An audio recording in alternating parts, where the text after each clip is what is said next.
Welcome to In the Middle. I'm Vykky. I'm a wife, a mom, and a leader shaping some of the world's most beloved brands. This is the podcast for all of us figuring it out in real time. In 20 minutes or less, let's get in the middle of it all. I'm so glad you're here. Okay, y'all. We are back for part 2. I had to refill my coffee. This is like my go-to drink is an Americano. I almost always drink Americanos, whether they're hot or iced. And then also I do Alani Nu's. If you've talked to me for more than 10 minutes, I probably have talked about Alani Nu. It's one of my favorite brands. No, they don't sponsor me, but y'all should because I drink it every day. So anyway, the Americano today, I use the Casi Cielo beans from Starbucks, and it is a medium roast. And the name, which is really cool, translates to almost heaven, and it's from Guatemala. It is like we call it an LTO, limited time offer. It is a seasonal roast, but you should get it. You should get it, especially if you like to do your own beans at home and have your own coffee at home. It is one of my go-tos. So let's get back into it. Today, as a part 2, we are going to talk about the last buckets of my truths, surrounding yourself with good wives, how you need to prepare you before you meet him. And then I'm going to talk to my ladies who still are in the waiting season of marriage. So let's unpack the importance around surrounding yourself with good wives. So I like to say, like my Titus II women, I am always on the hunt for a Titus II woman. I'm truly one of those people who I don't have to experience everything to kind of learn from it. I absolutely want to learn from someone else's experience. And this is where a Titus II, and if you don't know what that means, go do a little research. But the Titus II woman is the woman who basically pours into the younger women, and she kind of walks along life's journey with them. And so I am always on the hunt for a good Titus II woman to help guide me. And so in the same way, especially for women who maybe didn't grow up seeing healthy marriages, the first thing that you need to do as you're preparing to become a wife is be around wives. And I mean good wives. So again, quality over quantity. You may not collect 10 wives to learn from. And that actually may be a bit confusing because everyone's going to have their own way of doing it. The goal, as I shared in part 1, you want to eat the meat and spit out the bones. But what you need to look for is a wife who is willing to be transparent, but she uses discernment. So you should not become the dumping ground for her if she is deciding to complain about her husband day in and day out. That's not going to be healthy for you, and it's not really going to prepare you to become a wife. If anything, it might run you away from the idea of marriage. But you also don't want to find the woman who everything is just perfect, roses, her husband's a saint, she is a saint, the children never make a mess, because that's also not reality. You want to find that woman who is even-keeled, who, when she is sharing a hard thing that her and her husband have had to navigate, she is sharing the lessons she's learned versus the nitty-gritty details of her marriage, if that makes sense. So she's not getting into, he did this wrong and this wrong and this wrong, because that actually doesn't matter. I use this analogy a lot. It's the fruit versus root. What you need to learn and what she should be imparting on you are the root lessons of what her and her husband have evolved from. And in the same way, all the good things, the good qualities about her man, you should be able to see the way she talks about her husband when he's in the room, and especially when he's not in the room, the kindness she speaks towards him, the way she lights up when she sees him. Those are the things, and those are the characteristics you should look for when you're identifying a good wife. She is speaking kindly about her children. She's speaking kindly about her friends. You learn from how she navigates her day-to-day life. You see, if she is a career woman, you see the way she moves from work to the home, to quality time with her husband, to nurturing her spiritual life, to nurturing her relationships with her friends. You can, but I'd encourage you to not just say, let me look at how she is with her husband and only take that piece into account. I think in order to really and more accurately prepare yourself to be a wife, you need to see the woman in her whole state. And that means her entire orbit and community and all the things that make her her. So how do you do that practically? You need to seek out wives that you respect. Again, we're going to get into hard things just as much as good things. And so if you don't respect her, if you don't look up to her as a woman first, it's going to be really hard for you to learn from her. And then you need to find someone who's willing to be that open and that transparent with you, because candidly, she is slicing out more of her time that she probably is already really limited in to pour into you. And so, a way to maybe make that a bit more organic, especially if you are a younger woman who did not grow up with great wife examples around you, as you're typically, when you were younger, you often have more time. And so, a way to use that time more wisely and also get the opportunity to see what it means to be a wife, consider helping out, whether that means babysitting, running a few errands here and there, or if you have a lot of time, let's say you're in school and you're doing maybe school part time, or you're in school full time, but you have extra time in the evenings and the weekends, consider becoming a household assistant or a household manager for a busy wife and mom. This will allow you almost like a master class to what it means to run a home and run a family and to be a wife. You will get the opportunity to see the way she meal plans, if that's her remit, maybe it's her husband's remit, to see the way she nurtures relationships with her partner, the way they communicate. You'll likely be in the home for their evening routine. And I think that is the season where everything is kind of going crazy. You're getting the kids down for bed. You're trying to get food on the table.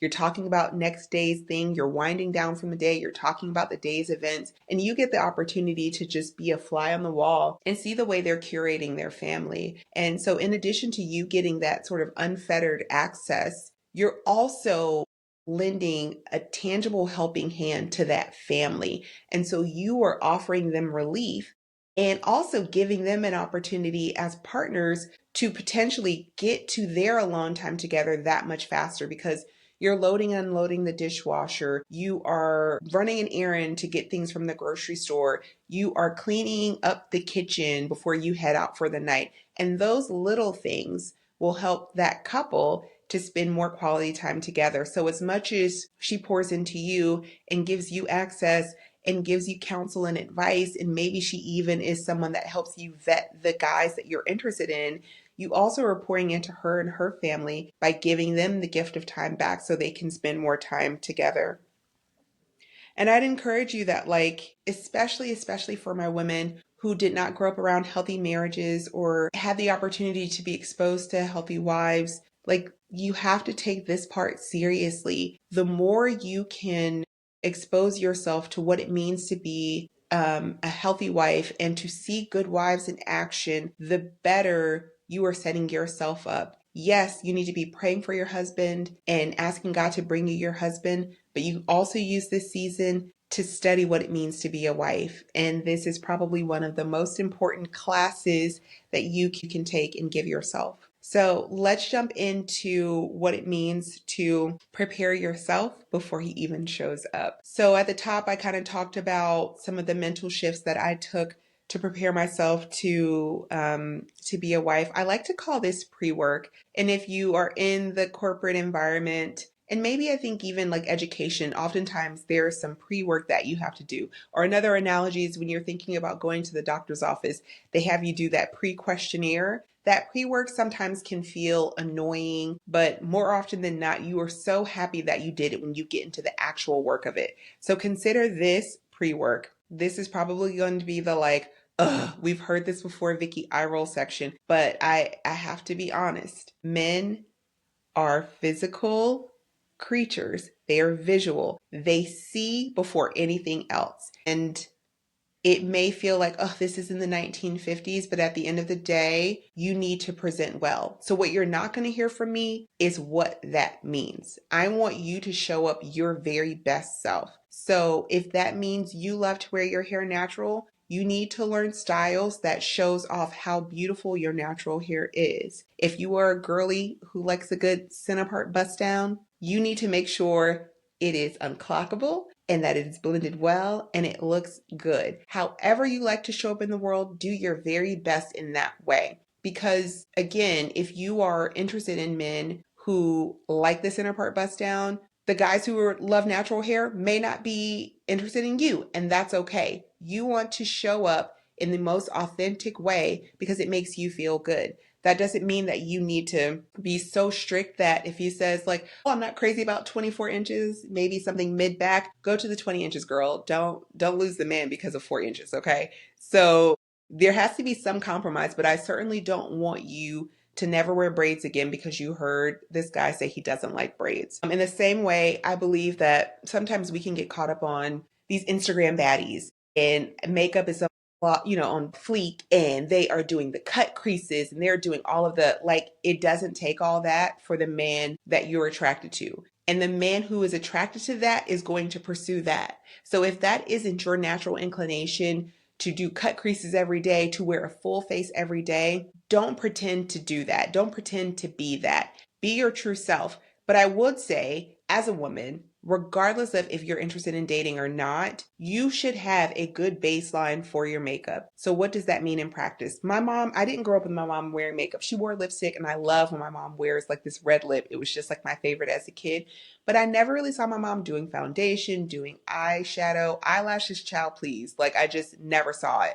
But as I became older, I realized that I just liked a more polished look. And so I learned how to color match, and that is from a foundation standpoint.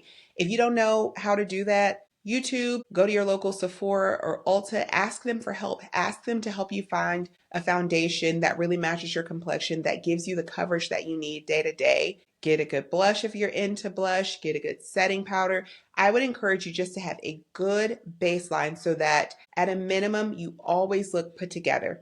And really, I should back up a bit. And before we even get into the makeup, you need to be thinking about skincare. That matters the most because, and this is something that, like, it always just makes me smile that my husband says, he's like, girl, you don't need makeup. You wake up looking beautiful. And he genuinely means that. My skin is really incredible. And some of that's genetic. So I don't want to like pretend like, oh, I just do all of this. Some of it is genetics. It's not lost on me.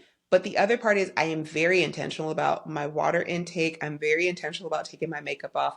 Very intentional about my skincare. My nighttime routine is even better than my daytime routine. So there's a little bit of genetics, but there also is a lot of intentionality around preparing my skin.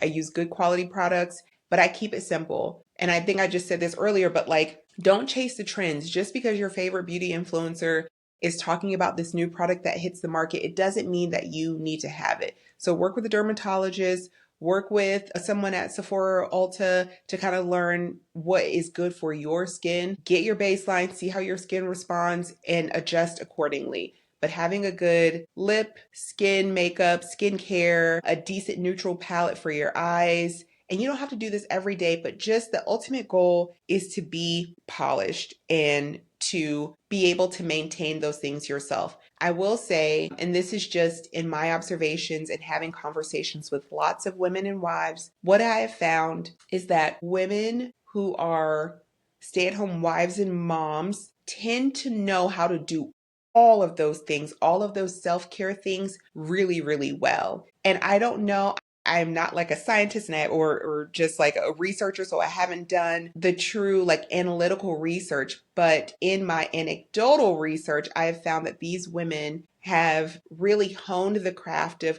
doing their own nails and feet and hair, and they really have lasered in on their makeup, and they really prioritize their health. And so I'm not saying you have to do all of those things in order to be a stay-at-home wife, but I'm going to always keep it real, y'all. I have noticed a pattern that those women tend to do really, really well and take those things really, really seriously, even more. And so I would say that if you know, hey, I am on the track of being a stay-at-home wife and mom, yeah, your health, and we all should be taking our health seriously. I remember when I was kind of in the dating thing, and I'm in the last few years have really reprioritized my health again and my physical fitness. When I was dating, like, I was hitting the gym pretty consistently. Again, this goes back to being young and having more free time, but I was in the gym 4 to 5 times a week. Was very intentional about my food, and we should always do that, but life be lifing, right? And so I am so proud of myself for reprioritizing that and getting back to my healthy state. And I feel really good. And as such, and by proxy, I'm my better self for my family. So I would say, as you're in this season of becoming a wife, all of those things need to be important, not only for the man that you're hoping to attract, but for yourself. Because when you feel better on the inside and out, that radiates through how you show up in the world and how people interact with you. And they can sense when you feel good, when you feel confident. In the same way, don't go crazy with shopping and buying all the clothes. I am a firm believer in a capsule wardrobe. In the outfit of the days that I do, you're going to start seeing it if you haven't already. I repeat things because this is real life. I don't have an endless bank account, although I wish I did. Lord, if you want to do it for me, go ahead and do it. But I repeat things because I have a finite amount of items that I have in my closet. I've really learned what works well on my body. Like I shared in the first part of this episode, I know 9 times out of 10 in my outfit for the weeks, I'm doing some type of blazer, a bodysuit, and some type of bottoms, whether it's a skirt, jeans. That is my uniform. And so I would say, as you are going out into the world, having a capsule wardrobe or some type of uniform that makes you feel really good, that you know will always look good on your body, you should absolutely do that. And the skills that you develop when you are preparing yourself to be a wife. Again, stay-at-home moms and wives, you probably spend more time in the kitchen and developing your recipe book. What are the things that you are going to put on the table every day for your family that is healthy, nutritious, but delicious and makes them excited about coming to the table? Now, hear my heart. I'm not saying anyone has to be Martha Stewart. You don't have to do all of that. I'm certainly not Martha Stewart. I tell my husband this all the time. As soon as we make real money, a chef will be hired.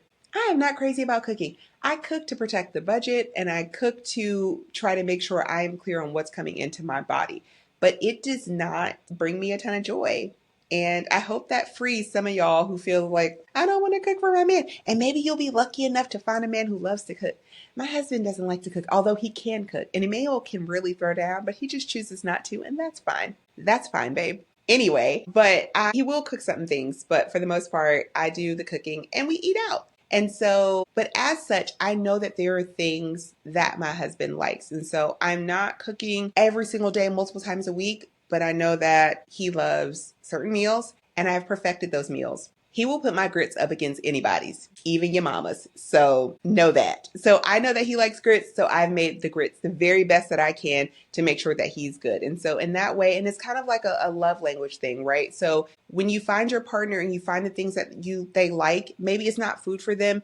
Maybe it's the way you wear your hair. Maybe it's the way you curate the home. Whatever that thing is that speaks to them, makes them feel love, that's what you want to prioritize. So I would say that's just kind of like, that's just a little nugget that I would encourage you as you're becoming a wife, as you're dating and you're picking up on things that the partner that you're interested in, maybe becoming your husband one day, really honing in on the things that make them feel loved. This is one of those examples that what works for my husband may not work for your future husband. So you have to figure out what is the thing that makes them feel loved and supported and just make it your mission to do the very best at that thing. So we've talked a lot about the external things. The thing that maybe is harder to do sometimes for us and what we maybe sometimes overlook or don't prioritize is the internal things. And there were 2 active decisions I made as I was preparing myself to become a wife. I got into therapy and I got really intentional about my prayer life. The therapy piece, I needed to heal some things and I continue to heal things that happened in my life that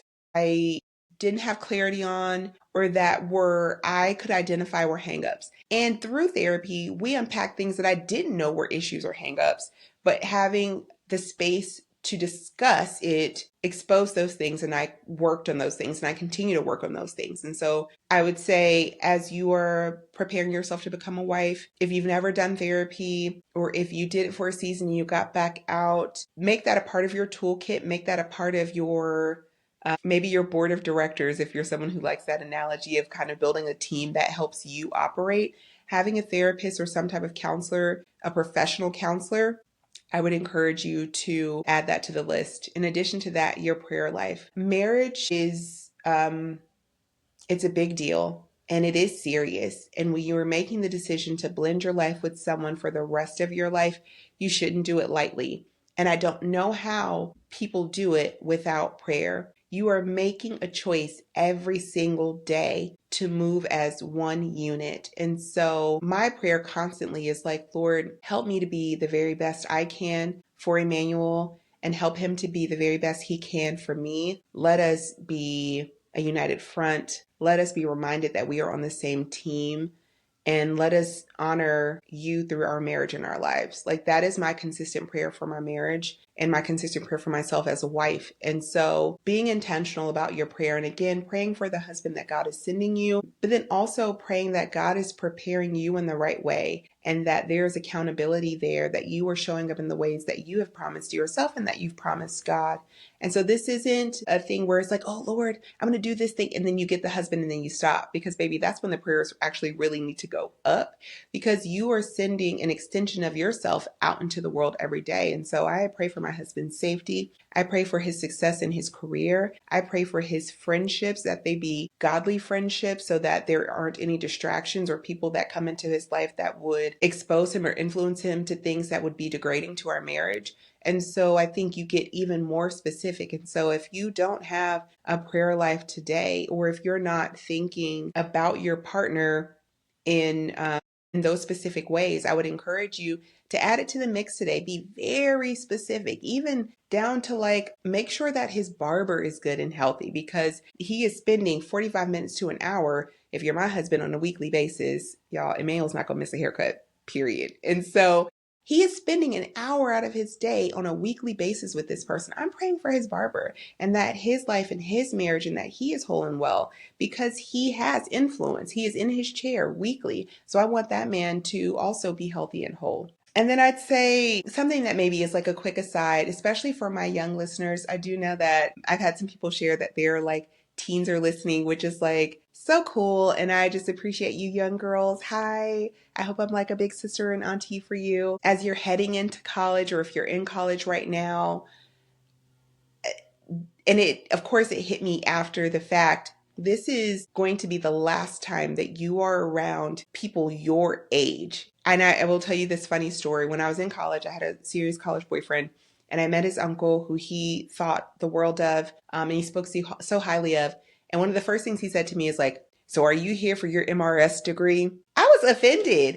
MRS degree? Sir, I'm an English and poli-sci double major. I'm going to law school. I'm going to, like that was the thing. And I didn't say all of that, but that's what kind of ran through my mind. Like, the nerve of you, MRS degree. Now being older, wiser, out of college, I should have been there for my MRS degree. It's not primary, right? So hear my heart. I'm not saying you're going there just to meet a man, but that really is the last sort of opportunity that you have a pool of truly eligible bachelors, that you have a little bit more awareness about who they are. You have people around that can maybe vet or vouch before you go out into the world, and it makes it that much harder to meet people. So I'm not saying, ladies, that that's your primary goal of going to college, but it could be a secondary or tertiary that like, hey, I know I want to be a wife if you're going into college. Again, remember from part one, I wasn't even thinking about being a wife until I got to college. And even then, it was still a very, very like small thought. It was not something that I was focused on by any means. But if you know today that you want to be a wife and you're headed to college, or you are in college, really take a look around, see what's out there, especially if you have the desire to be a stay-at-home wife and mom. Yeah, take stock, because he might be there. He might be on your college campus.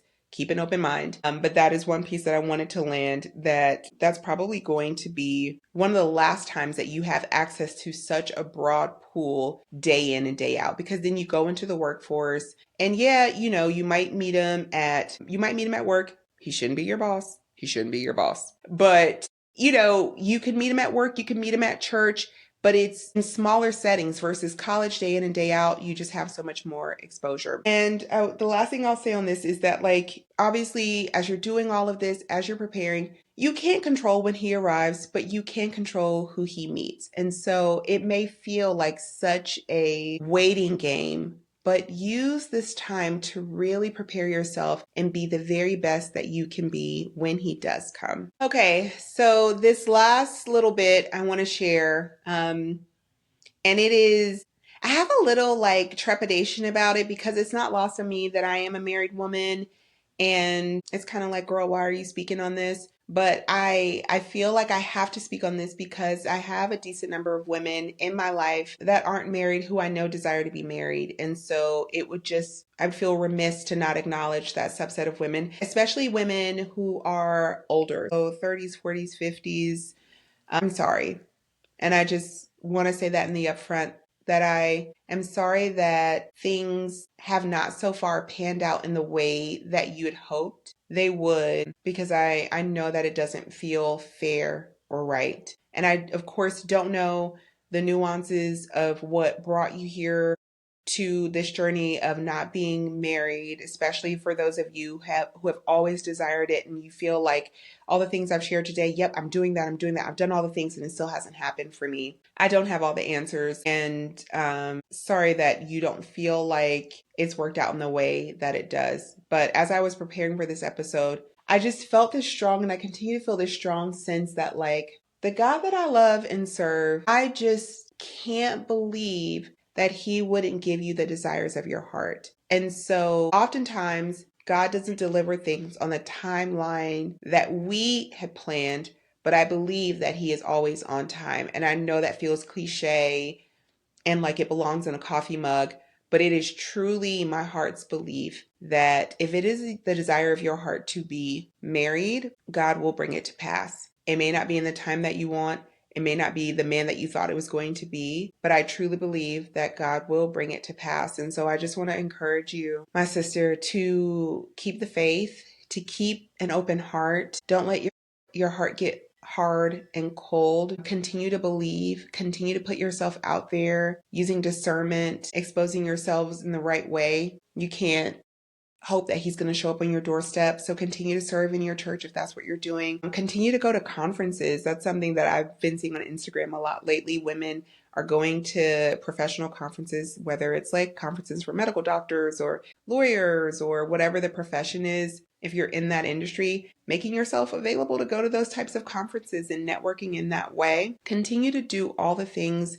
I'm hoping that I've shared some things, new ideas for you to reflect on. But I would just encourage you to not give up and continue to trust God that He hasn't forgotten about you. One other thing that I'll share, and this is just anecdotal, I'm not saying that you have to do this, but we moved to Seattle and I started talking to women who lived here or live here now, and they talk about how hard it is, especially for those who want a Black husband, how hard it is to find a partner. And two women come to mind who worked with me that they were in Seattle.